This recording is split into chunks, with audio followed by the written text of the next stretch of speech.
El rey Salomón gobernó entre los años 978 y 931 a.C. y era conocido como el hombre más sabio del mundo.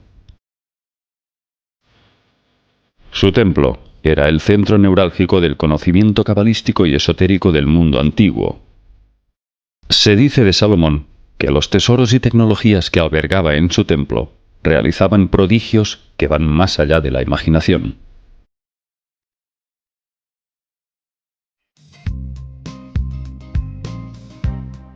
Joaquín Piqué, 44 años, técnico en radiología. Se inició en la masonería durante un tiempo hasta que lo dejó. En su breve incursión masónica, observó detalles implícitos en las simbologías, que le llevaron a relacionar la base del templo masónico con el ancestral Templo de Salomón. Fruto de la observación, a Joaquín se le ocurrió una curiosa teoría. Las medidas y los objetos que contenía el Templo de Salomón podían haber sido diseñados como una máquina capaz de abrir una puerta dimensional.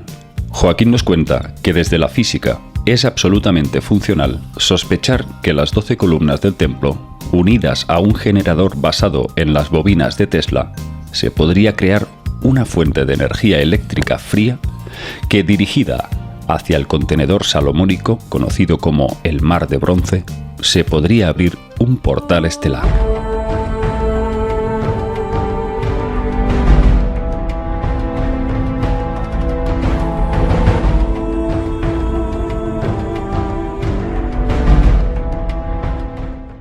Soy Joaquín Piqué y lo que voy a presentar aquí es una teoría que empecé a elaborarla hará unos 6 años, en la que yo pienso que el templo de Salomón y el templo masónico esconden las instrucciones de crear una máquina. Entonces, hace aproximadamente 6-7 años yo me inicié en la masonería. Y durante el breve tiempo que estuve ahí, me fijé mucho en la simbología, los símbolos, todos los elementos que estaban ahí a mi alrededor, y me di cuenta que todos tenían un denominador común, que todos, en mayor o menor medida, tenían que ver con la energía, la electricidad o el magnetismo.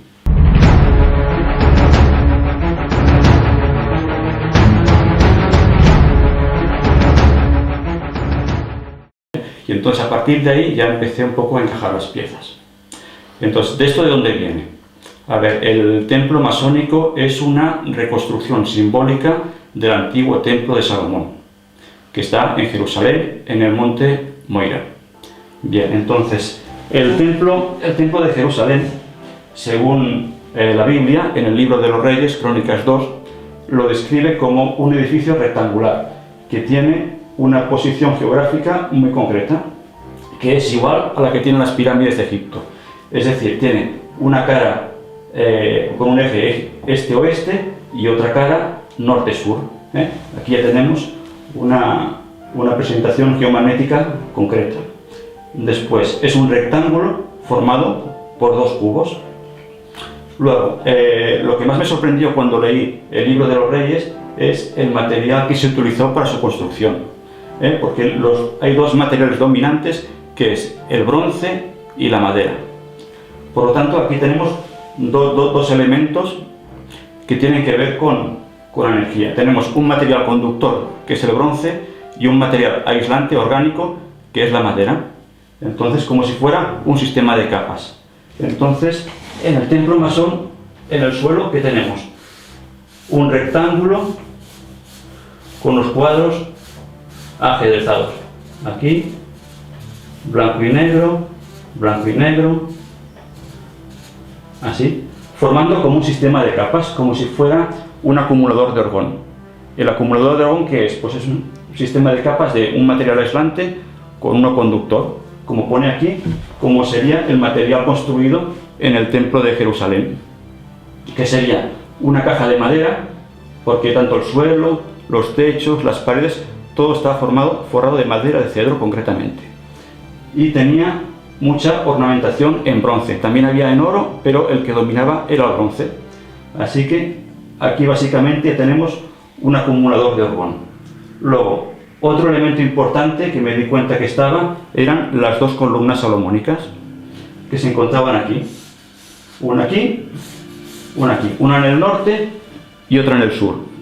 Entonces, en la simbología masona nos dice que una simboliza el polo positivo y otra el polo negativo. Aquí. Lo que se formaría un circuito eléctrico. Entonces, ¿cómo son estas columnas?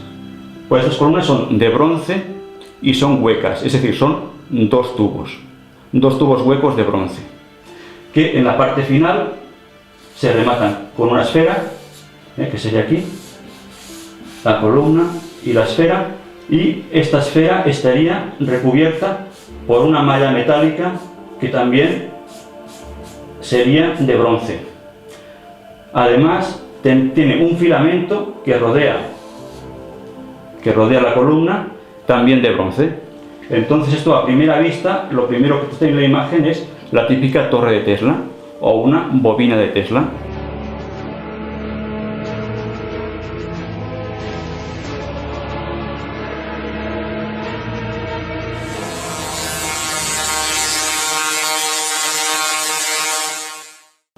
Entonces ya tenemos aquí dos bobinas en un circuito eléctrico envuelto en un acumulador de orgón.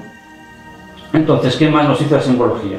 Nos dice que una representa una energía ascendente y otra una energía descendente, formando como un circuito que se representa así.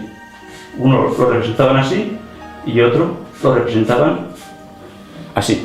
Un triángulo para arriba y un triángulo para abajo. Luego, ¿qué más nos dice la simbología? Nos dice, por ejemplo, lo que significa cada columna. Por ejemplo, la columna norte, la columna de Boaz, representa fuerza, una F de fuerza, y la otra columna significa estabilidad o equilibrio, lo que nos está diciendo que ese tipo de energía es una fuerza o energía estable, que se tiene que mantener estable. Otro elemento que hay en la simbología del templo masón es lo que se llama el mar de bronce. El mar de bronce es una vasija de bronce que también tiene una posición igual que la del templo. También cada cara está orientada a un punto cardinal, sujetada por 12 bueyes o 12 toros. En esto hay discusión porque en algunos escritos pone que son toros y en otros que son bueyes. Y entonces estarían 3 toros en cada punto cardinal, 3 en el norte, 3 en el sur, 3 al este y 3 en el oeste. Este mar de bronce también sería de bronce y también tendría un filamento que rodea a esta vasija, que sería más o menos como esta de aquí. Esto sería más o menos una representación en miniatura de lo que era el mar de bronce. Le faltaría el filamento alrededor, pero sería así. Y entonces ahí dije yo, bueno, entonces ¿por qué tanto bronce en esta construcción? Porque el bronce es una aleación de cobre con estaño o cobre con zinc, depende las cualidades que tú quieras obtener. Si solo fuera un conductor eléctrico, con el cobre ya tendrían bastante, que es más fácil de hacer que no el bronce. Hasta que me di cuenta de esto, que tiene esta peculiaridad.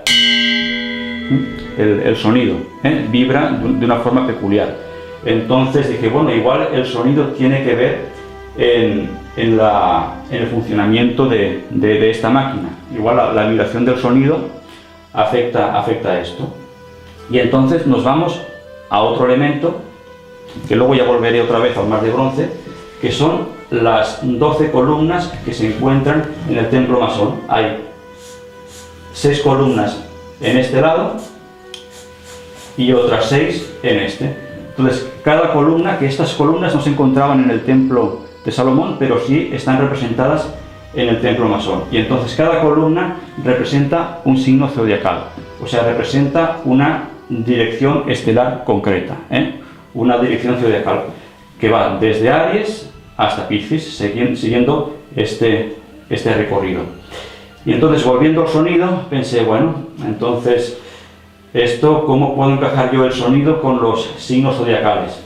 Hasta que buscando, que estuve bastante tiempo porque estuve encallado en este aspecto, encontré una página donde había una investigación que asociaban cada signo del zodíaco con un tono musical, una nota musical. Entonces esto sería como una composición de sonidos del zodiaco, como si fuera una clave, como si fuera un código, como por ejemplo el de un número de teléfono, que cada número del teléfono tiene un sonido diferente.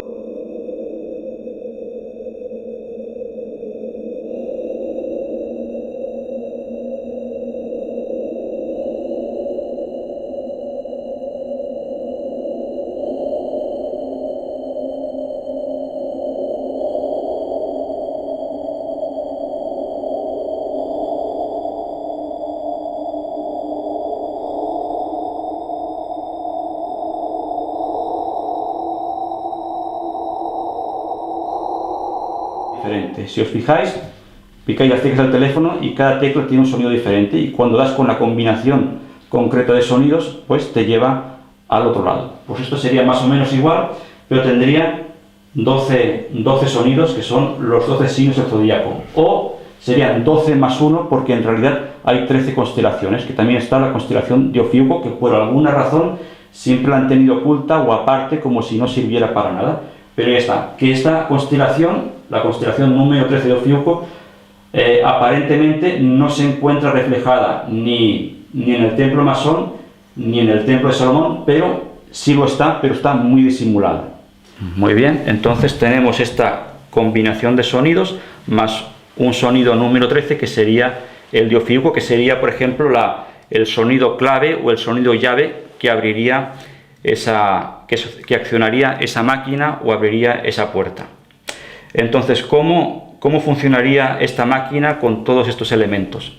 Entonces había un generador, que en ese entonces ese generador se presupone que sería el Arca de la Alianza, que se situaría aquí en el este, que ya hay varios escritos que relacionan el arca como si fuera un generador que desprende mucha energía, y la gente que estaba al lado mucho tiempo sufría mareos o incluso se enfermara si no se protegía lo suficiente.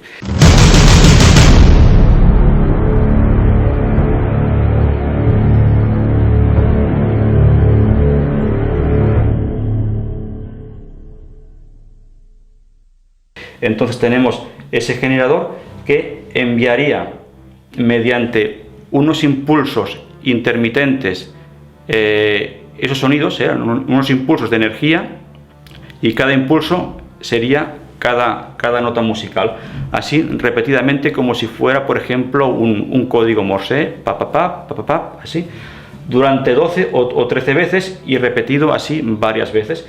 Y entonces aquí se tendría que producir algo. Después de mandar esta energía aquí a las columnas, con una serie de rayos como los que tienen la torre de Tesla, aquí se tenía que accionar o abrir algo, que lo que yo creo es una puerta dimensional, porque hay demasiadas referencias para pensar que esto es así. O sea, en algunos escritos antiguos, en traducciones de Flavio Josefo, él literalmente describía las dos columnas salomónicas como un portal estelar. Lo describía como la puerta de los hombres y la puerta de los dioses. Y no creo que lo diga porque sí, seguramente tendría alguna referencia. Luego, otra cosa que me he dejado antes sobre las columnas es que esta columna de aquí representaba el trópico de Cáncer, y la otra de ahí el trópico de Capricornio, o el signo de Cáncer o el signo de Capricornio, que son dos signos opuestos que están en el cielo zodiacal. Otro detalle de las columnas es que, por ejemplo, en la columna norte, que estaba el trópico de Cáncer, representaba el sendero de Enlil, y la otra columna, que representa el trópico de Capricornio, representaba el sendero de Enki. Así que entre los dos senderos ahí se tenía que encontrar un punto de unión, un lugar que yo creo que es a donde se llevaban esta puerta. Y ese lugar yo creo que es la constelación de Ofiuco. Bien, aquí tenemos los tres símbolos, y el símbolo del medio sería el símbolo de Ofiuco o del caduceo, que originalmente eran dos por separado que luego las unieron en una. Y si os fijáis aquí, pues ¿qué es? Es una vara metálica rematada en una esfera, como si fuera esto, como si fuera una de las columnas salomónicas. Esto es una maqueta que he hecho más o menos para representar la idea. Como no tenía bronce, pues lo hice con cobre, con un filamento alrededor y una red envolviendo la esfera. Pues bien, esto más o menos sería esto de aquí, y esto sería la unión, la fusión de las dos columnas en una, formando pues como si fuera aquí una cadena de ADN.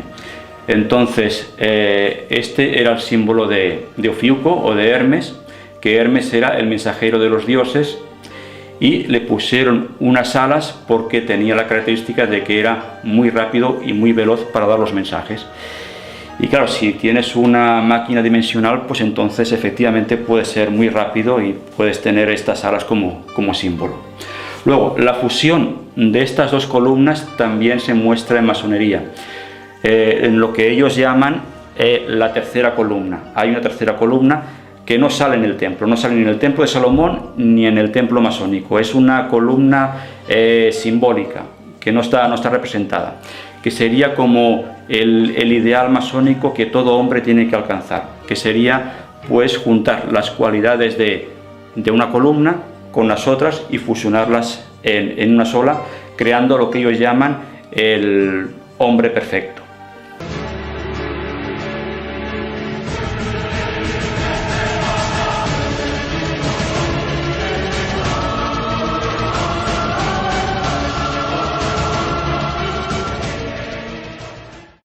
O sea que digamos que la fusión de las dos columnas sería el ideal a seguir.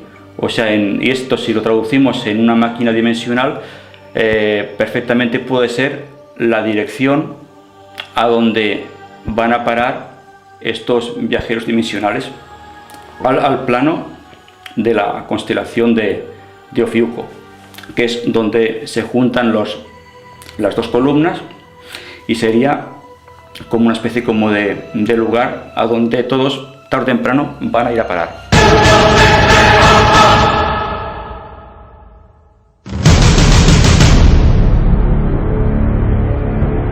Entonces aquí tenemos otro símbolo, que es el que tienen las farmacias, esta copa con esa serpiente enrollada, que recuerda bastante a lo que es el mar de bronce, con el filamento alrededor. Entonces hay un detalle en la simbología de las columnas que no he mencionado antes, que posiblemente tenga que ver con esa copa. Es decir, yo le he encontrado como otra función a esta máquina. Y es que en las columnas, en la parte superior, aquí más o menos, debajo de la esfera, estarían representadas el fruto de la granada, con 200 granadas, dos fileras de granadas, 200 granadas en cada columna. Y eso en masonería, el fruto de la granada quiere decir el elixir de la vida. ¿Vale? Y como esta gente no pone nada por casualidad, pues quizá esta máquina, mediante una especie de electrólisis, si ponemos las dos columnas enfocadas en medio en el mar de bronce, esa energía estaría enfocada aquí, y mediante ese proceso se fabricaría ese elixir de la vida que tanto deseaban los dioses.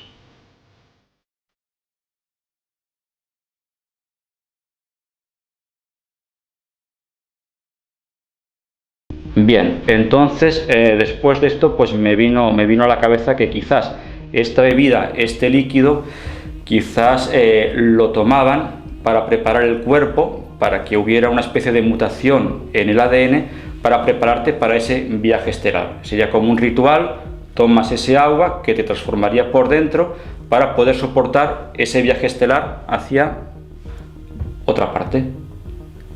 Muy bien, entonces una vez expuesto todo esto, pues cuando le comenté a David Parcerisa esta teoría, le dije, a ver si me puedes presentar a alguien como un ingeniero o un físico para que me dé un poco de asesoramiento para ver si todo esto de aquí puede ser real y funcional o simplemente es una imaginación mía.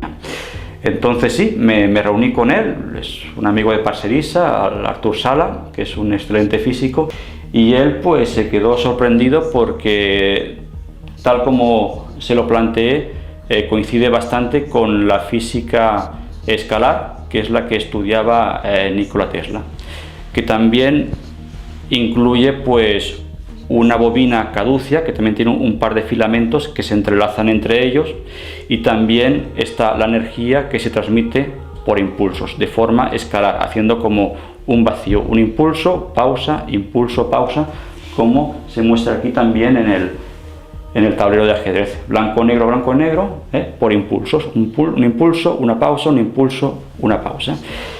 Y bien, o sea que lo que queda demostrado es que esto efectivamente sí es una máquina, sí es funcional, y el interrogante que se plantea aquí era verdaderamente para qué servía esa máquina. Yo planteo dos hipótesis, una la de máquina dimensional y la otra la de fabricar ese elixir de la vida, pero perfectamente pueden ser ambos y pueden ser hasta complementarios. Y bien, hasta aquí yo creo que no hace falta decir más, y esto es todo en lo que yo he bautizado como la máquina del templo.